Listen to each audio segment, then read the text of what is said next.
quand on a vraiment rien, plus rien, je taperais tous mes potes, j'essaierais de trouver un billet d'avion et je me tirerais au soleil, ça doit être moins grave là-bas. Je sais pas. Putain, elle est dure ta question.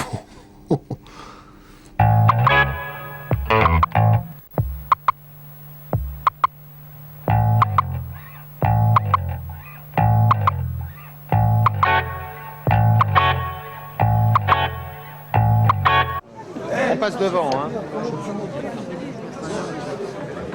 On passe devant, là. On y va?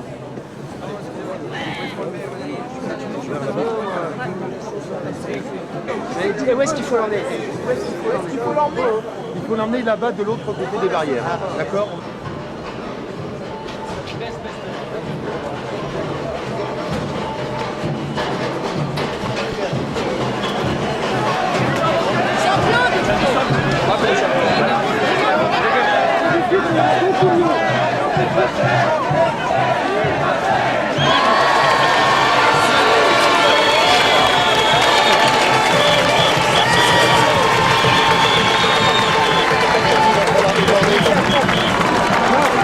Voilà comment ça a commencé, c'était en mai 90, j'entends à la radio un jour que des familles ont été expulsées d'immeubles et se sont rassemblées sur un petit square, place de la Réunion, dans le 20e arrondissement.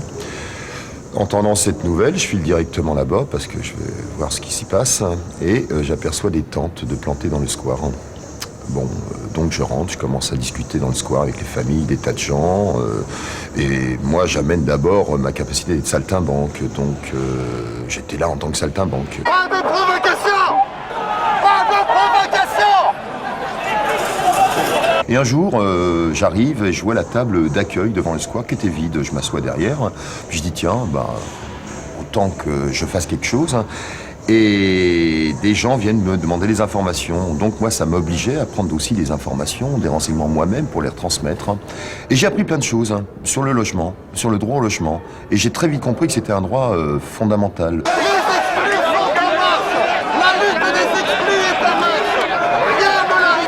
Ça dure plusieurs mois comme ça, où je m'inscris de plus en plus dans cette lutte, j'apprends plein de trucs, plein de choses. Et à la fin, je retrouve deux copains qui ont pris une part très active à cette lutte et qui me disent, voilà, nous on va monter une association qui s'appellera Droit au logement, le DAL. Et moi, instantanément, je leur dis, écoutez, moi j'en suis. Ceux qui souffrent, qui travaillent leur détresse, leur carcasse à longueur de journée dans le quotidien, dans les rues, dans les caniveaux, dans les caves, dans les taudis, c'est inacceptable. Nous nous élevons contre ça.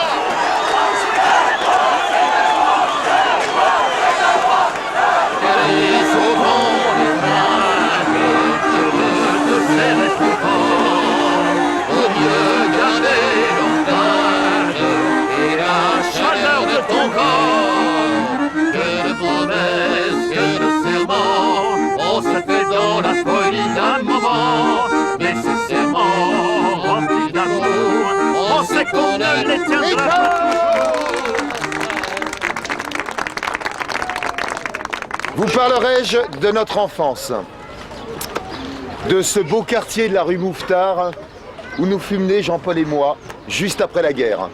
Notre papa algérien y était bien implanté, la maman française, voilà ce que ça donnait d'ailleurs, vous avez pu voir. Et c'était un quartier où il se passait tous les jours quelque chose. Et vous savez, moi j'ai toujours coutume de dire que quand nous passions dans nos rues à l'époque, il y avait toujours les fenêtres grandes ouvertes. Et savez-vous que lorsqu'il y a des fenêtres grandes ouvertes, eh bien ça veut dire que les gens ont envie de se parler. Vous me direz, pas de quoi en faire une romance. C'est peut-être vrai. Mais ce qu'elle était chouette. Mon enfance.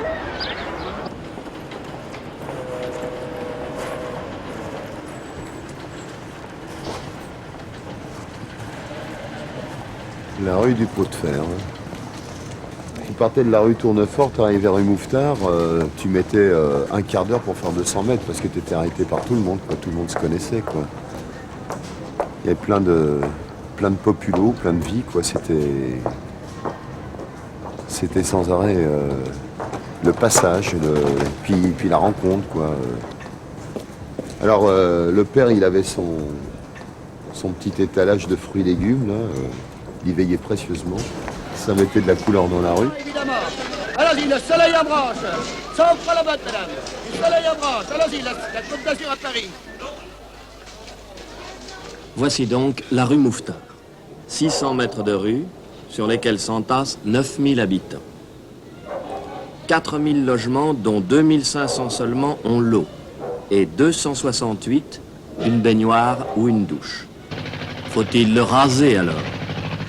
Toutes les rues alentours commencent à disparaître, à s'effondrer sous la poussée des quartiers avoisinants. En fait, c'est comme ça qu'a eu lieu petit à petit la destruction des quartiers populaires. Ça, ces immeubles-là, les gens qui habitaient à l'époque payaient l'équivalent d'un loyer de 300 ou 400 balles mensuel d'aujourd'hui, 500 balles, quoi, tu vois. Maintenant, tu peux y aller, c'est des loyers à 4 000, 5 000, 6 000 balles. C'est clair.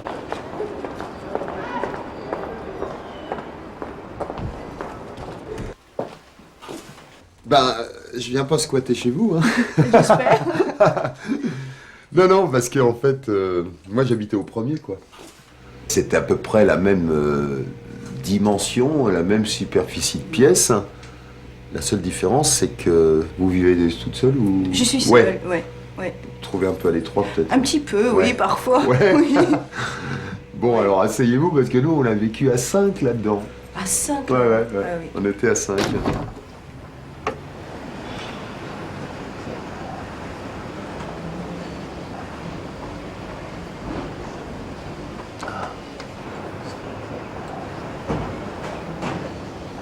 Et le campement de l'abbé Pierre, là, le premier campement de l'abbé Pierre à Paris était juste là.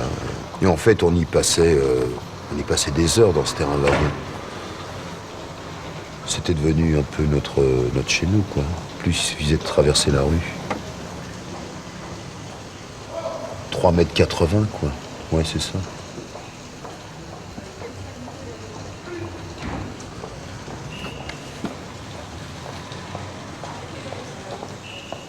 Avoir sous sa fenêtre le premier campement de l'abbé Pierre quand t'as 8 balais, ça représente quelque chose quand même. Hein. Parce que j'étais le squatteur squatté. On écoutait la TSF avec maman pour savoir ce qui se passait, parce que l'abbé à l'époque c'était fabuleux, hein. C'était une figure de légende, on l'entendait tous les jours, c'était dingue. Et donc là par contre on avait pris conscience qu'il fallait toujours relativiser la misère, quoi, en fait. Hein. On était mal dans une condition sociale un peu délicate. Mais les mecs d'en dessous de la fenêtre, eux, par contre, ils étaient dans le fond du gouffre. Donc ça te permet quand même de relativiser les choses. Même si à 8 ans, tu n'intellectualises pas, mais enfin, tu ressens quand même les choses. Hein. Et on était devenu un peu une mascotte du campement, quoi.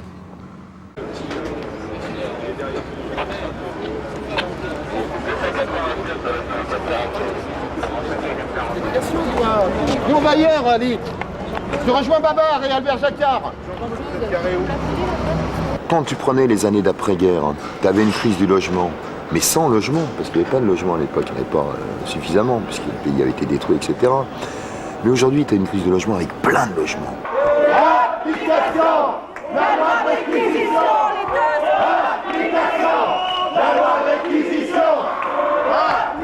Voilà, nous sommes arrivés à Neuilly-sur-Seine.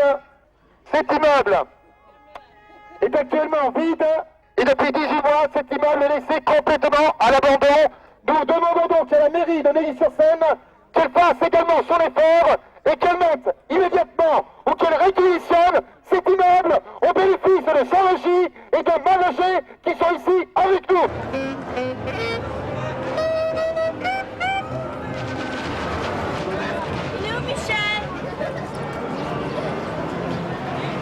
Oh, du dragon! Ça va, le dragon? Hey! Vite! Je te jure que c'est moi le plaisir. Eh non! Je te jure donc que je fais ça. Jean-Claude, on avance sur le dragon ou pas? Mais n'avancez pas encore, les copains, là. Qui est-ce qui a dit d'avancer, le cortège? Ben, je sais pas, y en a qui avancent là-bas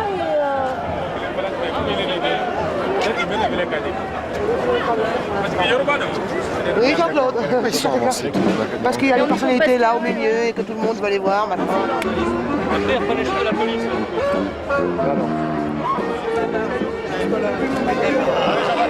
derrière, vous êtes très grand. Voilà, c'est gagné. Après, vous pouvez passer. Voyez les sorties. Le premier livre des éditions Droit Devant.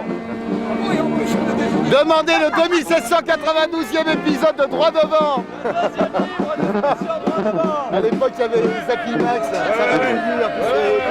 56 millions de gens qui sont d'accord que l'exclusion tout de même, ça devrait être supprimé.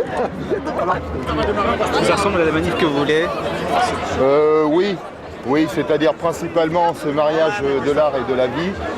C'est-à-dire qu'en l'occurrence, on a toujours considéré que la lutte des exclus n'est pas une lutte de misérabilisme et d'assistanat, mais une lutte qui doit être entourée de couleurs, une lutte qui doit être entourée aussi de fêtes, parce que ce n'est pas en enterrant les exclus dans cette forme de misérabilisme et d'assistanat chronique que ceux-ci pourront retrouver Il y a quand même du monde là finalement.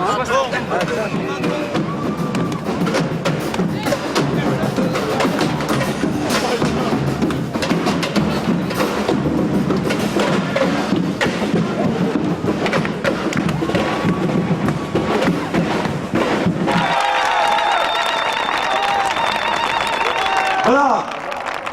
Pour la réquisition de logements,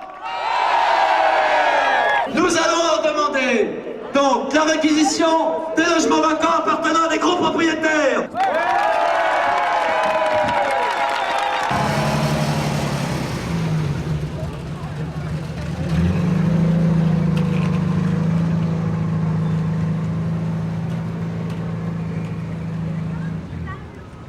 Ce que j'ai d'abord fait, j'ai bossé dans les halles, décharger les cajots, etc. Et puis il y a eu les marchés, le boulot de camelot, vendu des stylos sur les boulevards comme ça, tu vois, un petit peu à la criée, quoi, tu vois. J'ai toujours été une grande gueule, j'ai jamais eu trop de problèmes de communication, donc ça passait bien, tu vois. Bon, on va dépoiler notre limonère. En plein soleil, hein. Il n'a pas froid comme ça. Soleil de printemps, là. En avril, ne te découvre pas d'un fil, normalement. Hein. Mais bon, tant pis. C'est un engin de rue, en plus. Hein. C'est pas un engin de musée. Bon, on va aller mettre le chapeau au milieu du cercle, là. Et puis, à un moment, avec Jean-Paul, on a acheté nos orgues de barbarie. Puis là, on sait... on a, comment dire, reconquis la rue. Attention, quand il y a sous la voûte des cieux, il y aura dans la nuit sans voile du bonheur pour les gueux. Nous, les gars sans fortune, nous avons notre trésor. Sonne un rayon de lune, vaut le plus beau des corps, ici à la belle étoile. On sera toujours heureux, les cœurs tranquilles.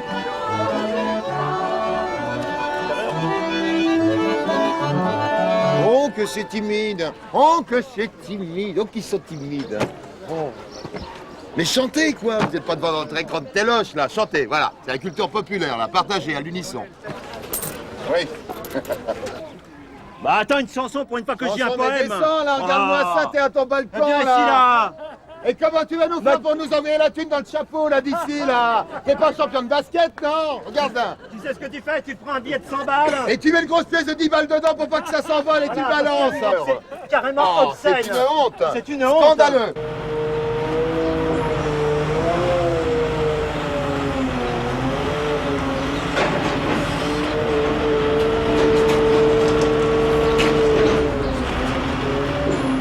Tous ceux qui se sont efforcés de transformer Paris se sont toujours penchés d'abord sur les lieux où le petit peuple, le populo, pouvait se retrouver, quoi. Paris, c'était des fractions, des villages, quoi. Maintenant, c'est plus rien, c'est tristounet, c'est vide. Bah, selon le recensement, aujourd'hui, il y a 118 000 logements vides à Paris et il y a 2,5 millions de mètres carrés de bureaux vides. Alors face à ce chiffre, il y a l'autre côté qui On dénombre plus de 30 000 sans domicile sur Paris et 60 000 demandeurs prioritaires inscrits. C'est atterrant parce que, en fait, quand tu fais la comparaison entre ceux qui n'ont pas de logement ou ceux qui vivent dans des conditions épouvantables de logement et que de l'autre côté, tu vois cette prolifération, cette profusion de logements vides et de bureaux vides, tu te dis qu'il y a un problème quelque part, quoi. Chercher l'erreur. Pour ces milliers de personnes, il n'y a plus aujourd'hui qu'une seule alternative, c'est le squat. L'énorme partie maintenant qui squattent, de gens qui squattent, c'est parce qu'ils ne peuvent pas faire autrement. Et c'est parce qu'ils ne veulent pas crever.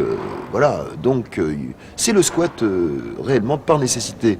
Moi je peux dire que depuis 5 ans qu'on a monté le DAL, avec toutes les occupations qu'on a faites et tous les immeubles en lutte squattés qui sont au DAL, qui donc c'est des milliers de gens, eh ben j'en connais pas un seul parmi ces personnes qui ait envie de squatter. Et moi-même, d'ailleurs, je suis contre le squat. Le squat, c'est une solution de raccro. Parce que une famille, il faut savoir ce que ça représente pour une famille. C'est l'insécurité totale. C'est de savoir que demain, on peut être expulsé, de se retrouver avec ses bombes sur le trottoir, dans des conditions terribles, tu vois, de détresse.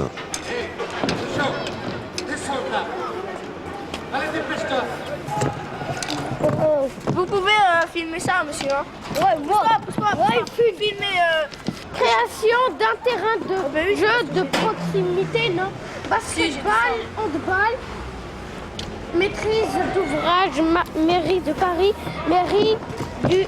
Oh là là!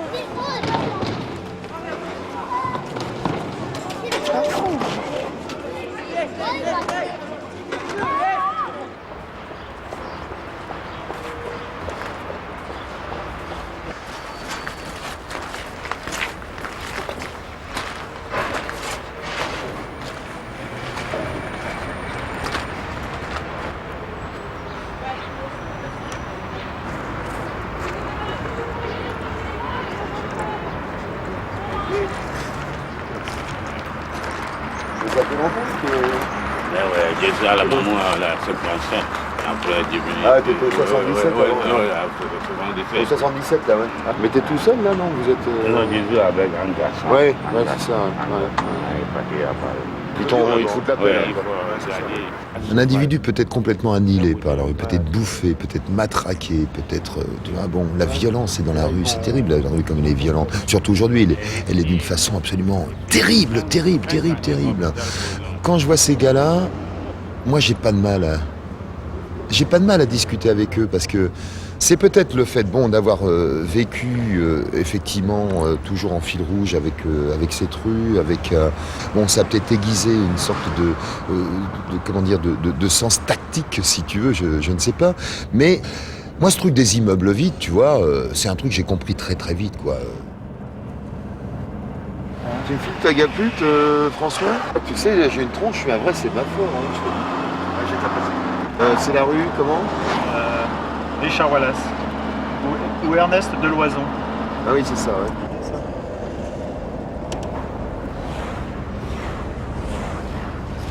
Il n'y a rien de vide là-dedans, c'est quoi cette soirée?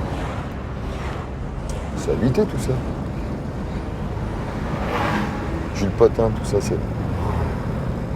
Mais attends, c'est quelle rue? C'est quelle rue ça? C'est un peu plus loin quand t'as dit des conneries. Il de la ferme. Il a pas cité cette rue-là. Non mais attends, ça c'est vide hein, par contre.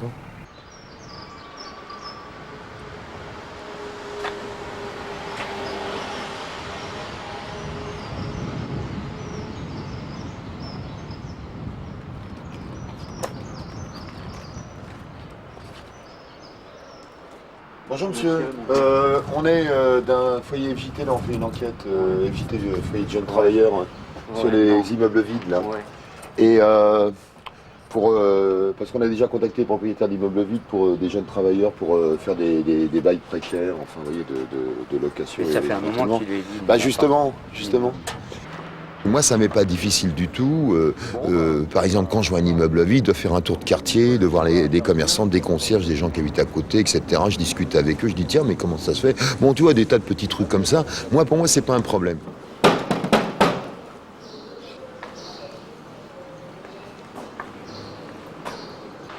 Ah mais il est squatté par les pigeons en tout cas. Ils ont trouvé des nids à squatter les pigeons.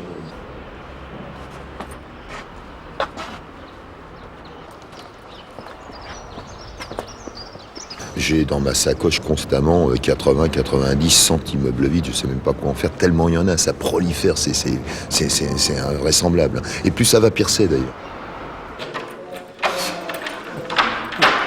C'est pas pire que les squattants parce qu'ils s'enferment, ils se poussent.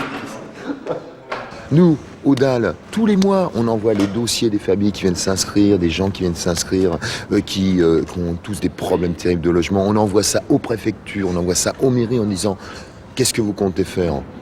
99 fois et demi sur 100, ils répondent pas. Donc, on monte à chaque fois donc ces grosses actions quand il y a accumulation de personnes et qu'on peut plus faire autrement. L'enfant 2. Allez, Jean-Claude. On trouvait Marina.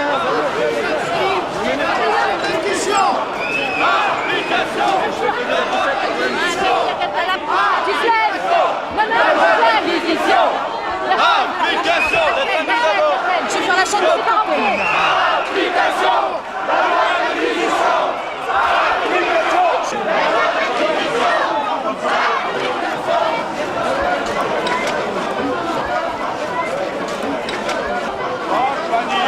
C'est grand, c'est très grand. Ça va? Attention. Merci beaucoup. Non, maintenant ça roule bien. Allez-y, passez. Allez-y.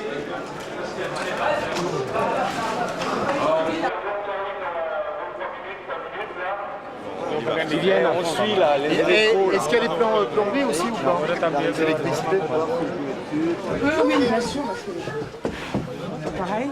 Sinon, toutes les familles qui s'installent, vous ne montez pas, vous, hein.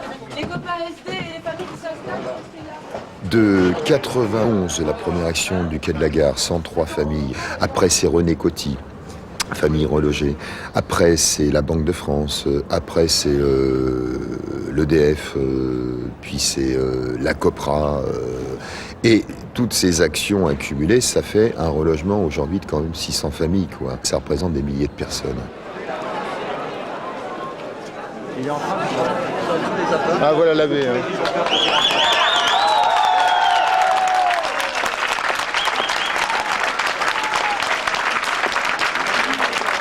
Je déclare que c'est au nom de la loi que nous sommes là, que les 60 familles sont là.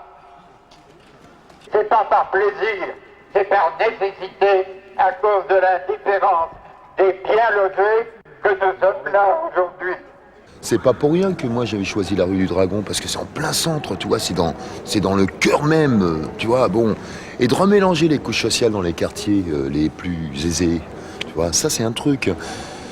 Que ceux qui ne vivent l'exclusion qu'à travers le miroir déformant d'un écran de télévision, d'une petite lucarne, ou dans des documentaires, ou dans des bouquins, etc., sachent qu'elle existe en les voyant carrément devant chez eux, à leur porte, et qu'ils la vivent tous les jours dans leur quotidien. Monter une action, c'est dur, c'est stressant, c'est fatigant. Moi, j'en ai marre, je le dis, de monter des actions. Je suis fatigué, parce qu'à chaque fois, tu vois, tu te prends la tête, tu te dis, mais attends, t'es responsable. Et en même temps, tu peux pas ne pas le faire, parce qu'il n'y a pas d'autre solution. T'as pas le choix. Salut tout le monde. Ça va, ouais? Salut. Ouais. T'as les couleurs du dalle, toi. Ouais. C'est bon, ouais. Et Johanna? Bah non, j'ai personne à dire. Si, je peux dire bonjour.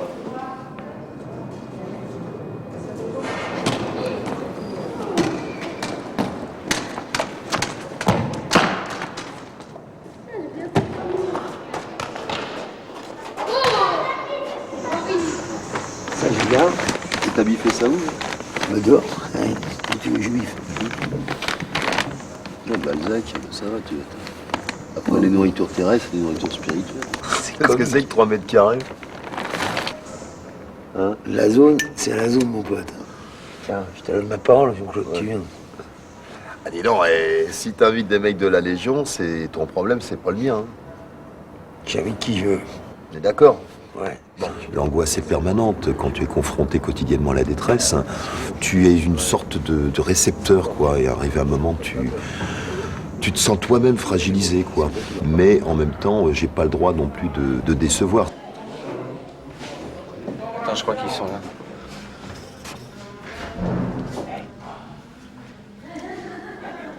Oui, oui.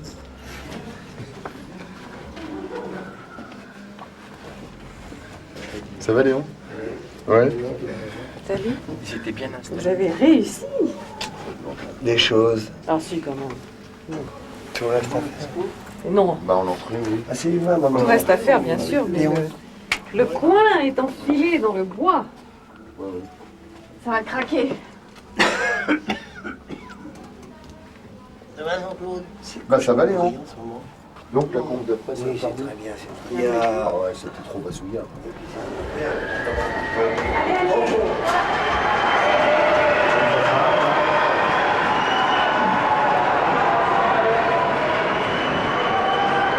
Ils sont rentrés?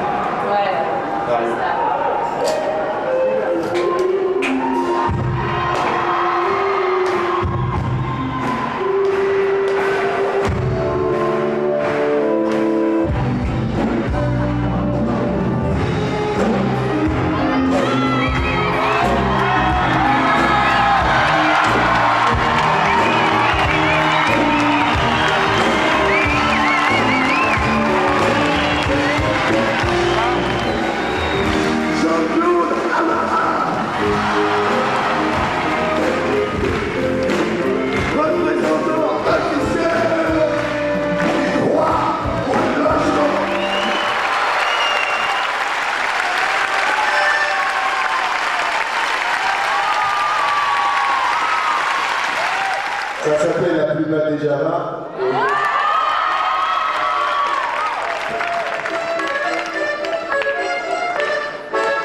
Je vais vous raconter une histoire d'arrivée à la région de Casté. Hé, pour vous raconter ça, il fallait du travail, j'en ai une après et là. Et vous connaissez, c'est pas dans les tutos, et vous avez pour bien des chemins. Quand tout le monde est malade, c'est vrai, le chata, sur les grands balles du sport, c'est vrai, le chata. Et lui dit, je vais bien, c'est vrai, le chata. Il répond, il tremble, c'est vrai, le chata.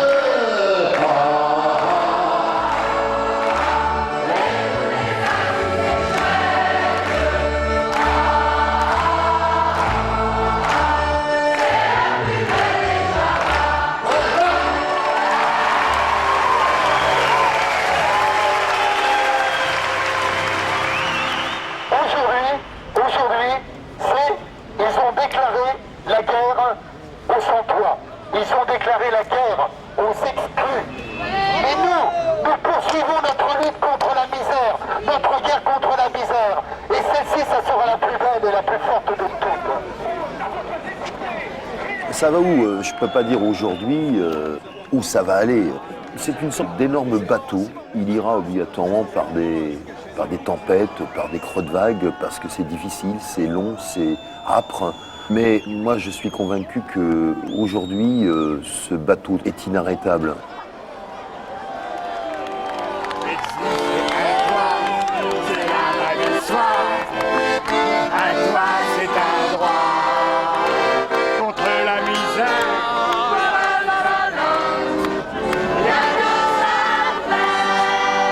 La prenne.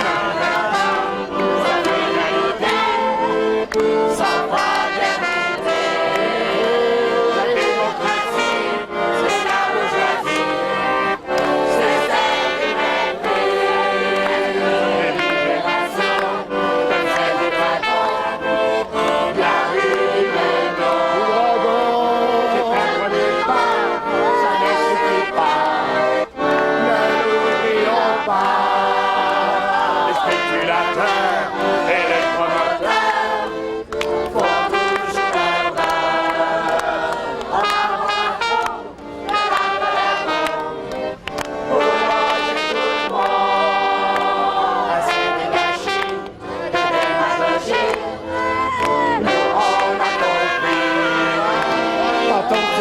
Bravo.